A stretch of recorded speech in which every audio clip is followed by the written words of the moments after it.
Salut à tous, on se retrouve aujourd'hui pour parler du Paris Saint-Germain ce samedi 18 octobre et on commence tout d'abord avec le match hier soir au Parc des Princes. Ce match compliqué contre Strasbourg, de toute façon, peu importe l'équipe, quand c'est un match après une trêve internationale, il est toujours très compliqué.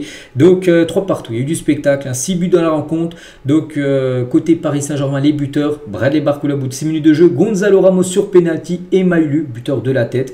Bon, sur une frappe avant qui est revenu sur sa tête, puis il a réussi à la mettre.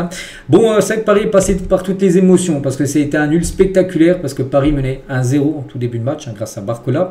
Mais ensuite, Paris, les gars, s'est fait punir avec 3 buts, les gars. Voilà, combien là, 49e minute de jeu, il y avait 3-1 pour Strasbourg. Donc on a accroché le match nul, on va dire, c'est un bon point. Et même Paris, oui, des occasions, il y a eu un poteau de Kanguini, tout ça. Mais Strasbourg aussi a eu des belles occasions, on va dire.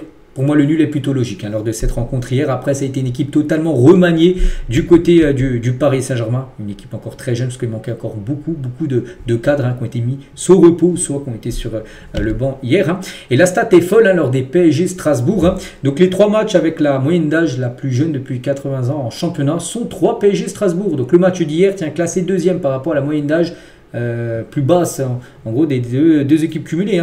Donc le PSG de Strasbourg d'hier, 22 ans et 78 jours. C'était la moyenne d'âge des joueurs hier. Donc c'est très bas. Il y a eu un autre PSG Strasbourg le 19 octobre 2024, il y a un an.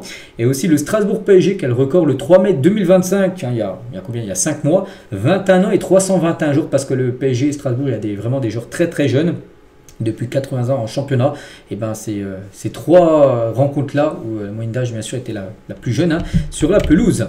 Bref, on continue toujours bien sûr avec ce début de saison de Ligue 1 qui est plutôt, voilà, on va dire moyen pour l'équipe parisienne, parce que oui, on se dit que Paris, après avoir gagné la Ligue des Champions, normalement en Ligue 1, tu dois tout gagner bien sûr.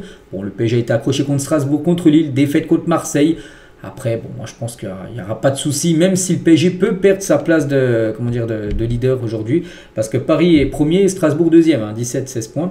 Marseille-Lyon joue aujourd'hui, donc si Marseille-Lyon gagne, ils passeront devant le PSG vu qu'ils auront 18 points. Mais bon, je pense que c'est pas très... Enfin, en fin de saison, on fera surtout le point en fin de saison, et je pense que le PSG sera champion bien sûr.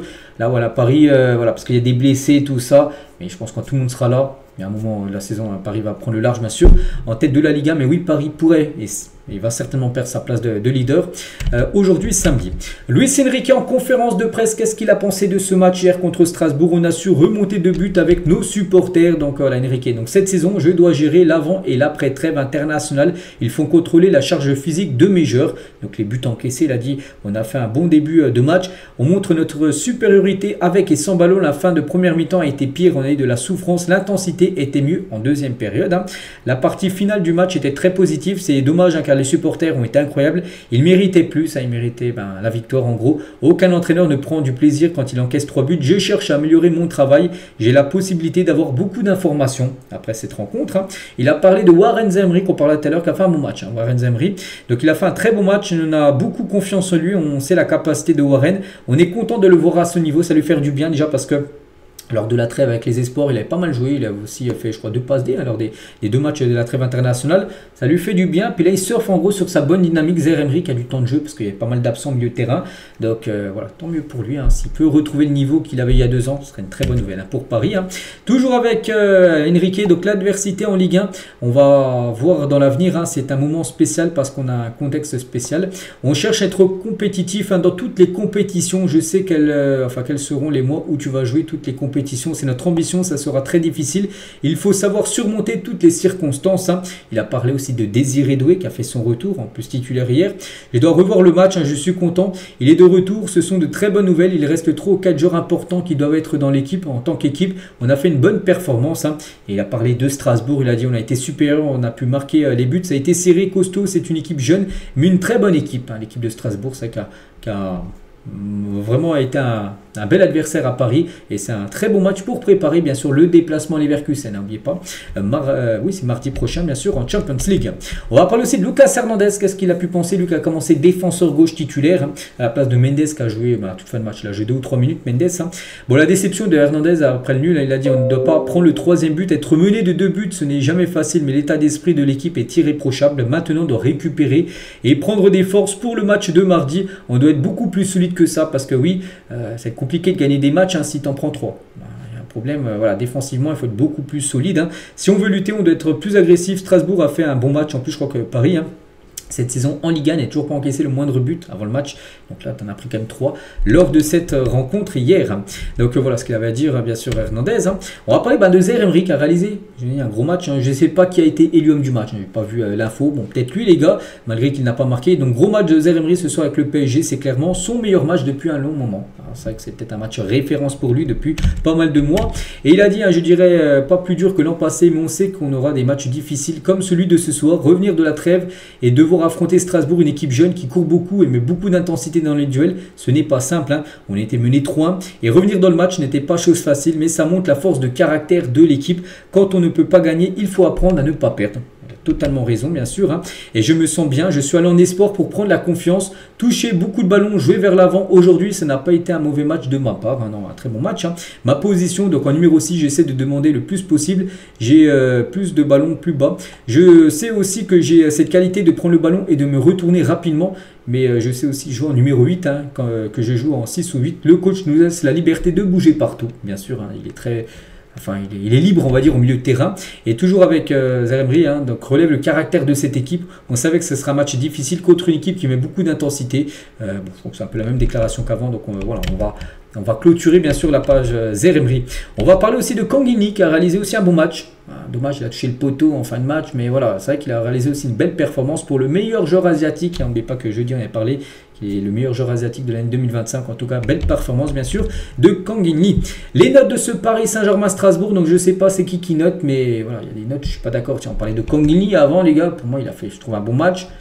Il a obtenu une note de 4 les gars. Comment il peut avoir 4, je ne sais pas, Chevalier à 5. Chevalier, pour moi il met plutôt l'inverse, je le mettrais plutôt 4 pour Chevalier et peut-être 5 ou 6 même à Kangini. Voilà, donc 4 Kangini, c'est un match insuffisant, je trouve pas. Je trouve qu'il a été correct. Donc Chevalier, pour parler de lui, c'est que Chevalier, les gars, il fait quand même beaucoup parler. Bon, là, c'est sur le deuxième but. C'est vrai que, bon, on ne dit pas que Donnarumma leur a arrêté et tout ça, j'en sais rien. Mais c'est vrai qu'il fait parler. Voilà, Chevalier. Après, voilà, il vient à peine d'arriver, on verra. Moi, je reste sur ce que j'ai dit, les gars. Je l'avais même dit avant, quand Donnarumma était à deux doigts de partir. J'ai dit, le PSG fait une erreur en laissant partir Donnarumma. On verra, bon, pour l'instant, voilà, c'est de la Ligue 1, on verra surtout lors des matchs, les huitièmes, les quarts de finale. Enfin, c'est un quart de finale pour le PSG en Ligue des Champions. C'est là vraiment on va voir ce que ça vaut, bien sûr, Lucas Chevalier. Mais c'est vrai que sur voilà, par exemple, sur ce deuxième but de prière, on se demande ce qu'il fait en gros sur cet arrêt. Donc 5, bon, il a quand même pris une belle note, quand même 5, c'est-à-dire qu'il a la moyenne malgré 3 buts encaissés. Bon, il a réalisé aussi 2-3 arrêts, bien sûr. Heureusement qu'il a réalisé quand même des arrêts, parce que c'est quand même un gardien. Donc voilà, 5 Chevaliers. Sinon, Yakido Tembaï, 3, c'est vrai qu'Embaï n'a pas été bon. Hier, il a beaucoup tenté, il a perdu énormément de ballons. C'est vrai qu'il essaie à chaque fois de passer, mais pas jamais. En tout cas, sur ce match-là, il est pratiquement jamais passé. Beraldo, donc 3, il a même pu avoir 2. Voilà, il s'est beaucoup fait bouger, Beraldo. C'est qu'en face, quand tu as un joueur assez physique, un attaquant comme Panicelli, qui a fait du mal, voilà, Beraldo, c'est quand même très moyen. Zarbani n'a pas la moyenne, parce que sur le but aussi de Panicelli de la tête, mais il se fait totalement dominer, alors que Zarbani est quand même très grand, tout ça. Voilà, donc les joueurs, quand même, qui ont été belles notes, bien sûr, Zaïre-Emery, qui a été le patron, bien sûr, de cette équipe parisienne de 2-7. Sinon, il y a beaucoup de notes, voilà, très moyenne, voire basse. Et c'est plutôt logique, parce que voilà, le PSG quand même s'est beaucoup fait bouger face à cette équipe de Strasbourg. On continue, on va parler de Bradley Barcola, buteur, son 4e but cette saison. Donc déjà, on sait qu'il revenait de blessure. Et voilà, ça lui faire du bien. Ce but à Bradley Barcola sur une passe D de Désiré Doué. C'est vrai que c'était le retour Désiré Doué. Donc passeur D au bout de 6 minutes de jeu pour Barcola. Mais il a beaucoup tenté et lui aussi n'est pas passé. On parlait tout à l'heure d'Embaï. Je ne sais pas eu combien on note Désiré Doué. Une note de 5. C'est vrai que voilà, ça ne méritait pas plus pour Doué. Une première, enfin depuis sa blessure compliquée, regardez, la preuve. En première mi-temps, il a tenté 7 fois de dribbler, 7 dribbles, 0 passé. Les 7 ballons étaient perdus lors de ces 7 premiers dribbles en première mi-temps pour Désiré Doué. On continue aussi avec ce maillot, les gars. On sait que ce maillot, c'est un maillot spécial, les gars, par rapport à la lutte contre le cancer du sein. Donc n'oubliez pas que tous ces maillots, hier, des joueurs ont été tous récupérés, ils seront mis aux enchères pour récupérer des fonds qui sera reversé après à une association. Et il y avait le magnifique tifo uni contre le cancer qui a été déployé bien sûr au Parc des Princes pour ce octobre rose. Il y a noté que 23 femmes atteintes ou en rémission du cancer ont accompagné les joueurs des deux équipes hier lors de leur entrée sur la pelouse lors de ce Paris Saint-Germain-Strasbourg. Ça, c'est des choses qu'on aime voir. Voilà. On continue avec Ousmane Dembélé. donc on a pu le voir hier, enfin il a été filmé, il n'a pas pu jouer, c'est ça qui manque, hein, Dembélé, on a hâte de son retour, on a hâte de le retour aussi des autres joueurs qui manquent, hein, comme Marquinhos, comme Fabien Ruiz, comme Neves, bien sûr, tous ces joueurs. Donc voilà, Dembélé en tout cas, il a reçu un arc de triomphe personnalisé à l'effigie de Charles Aznavour, dont il est un grand fan. Voilà, parce qu'il a partagé ça à la fin du match, donc il a dû recevoir ce cadeau pendant le match hier, tout simplement. Ousmane Dembélé qui était en loge. Le programme maintenant pour cette fin de semaine, hein, pour le PSG. Donc aujourd'hui, samedi, training, donc entraînement, tiens, ce matin 11h30. Puis demain, ça sera un jour off, un jour de repos. Et ça reprend dès lundi, bien sûr. Lundi, donc pas d'entraînement le matin, mais plutôt le soir. Hein, ça sera du côté de la Bayer Arena, donc le stade de Leverkusen, donc ce sera peut-être lundi soir, et mardi le match, bien sûr, de Champions League. Donc voilà le programme pour finir aujourd'hui, voilà le programme des prochains matchs. Donc maintenant Leverkusen, donc là il y a 3 déplacements d'affilée, donc Leverkusen, donc là dans 3 jours, Brest la semaine prochaine et Lorient le 29. Donc voilà, des belles rencontres en perspective. Donc voilà ce qu'il y avait à dire aujourd'hui, j'espère que ça vous a plu. Donc nous on se retrouve dès demain les gars, on commencera à préparer, hein, le déplacement du côté de l'Allemagne, enfin Bayer Leverkusen. Et je vous souhaite un bon samedi et à demain.